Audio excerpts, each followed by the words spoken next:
மக்களே, இன்னைக்கு நம்ம ஸ்வீட் ஹார்ட் படத்தோட ரிவ்யூ பார்க்க போறோம். இந்த படம் எந்த அளவுக்கு இருக்குன்னு பார்க்கலாம். ரியோ ராஜ் வாசுவா நடிச்சிருக்காரு. கோபிகா ரமேஷ் மனுவா நடிச்சிருக்காங்க. வாசுக்கு சின்ன வயசுல நடக்கிற விஷயங்களால ரிலேஷன்ஷிப்னா ஒரு பயத்தோட இருக்காரு. அப்போ மனு இவரு வாழ்க்கையில வராங்க. இது லவ்வா மாறி க்ளோஸா இருக்க ஆரம்பிக்கிறாங்க. ஆனா மனு கர்ப்பமா இருக்கிறத தெரிஞ்சதும் அவனோட வாழ்க்கை எப்படி மாறுதுன்றதான் படத்தோட கதை.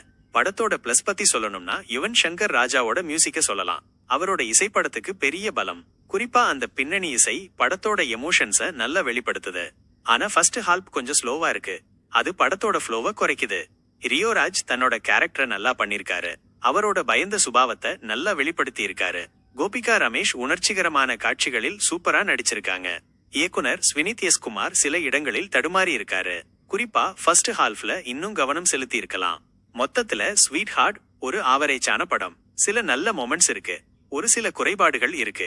கிளைமேக்ஸ் நல்லா இருக்கு, ஒரு டைம் பார்க்கலாம். நான் இந்த படத்துக்கு 5க்கு 3 ரேட்டிங் கொடுக்கிறேன். இந்த ரிவ்யூ உங்களுக்கு பிடிச்சிருந்தா லைக் பண்ணுங்க, ஷேர் பண்ணுங்க, சப்ஸ்கிரைப் பண்ணுங்க.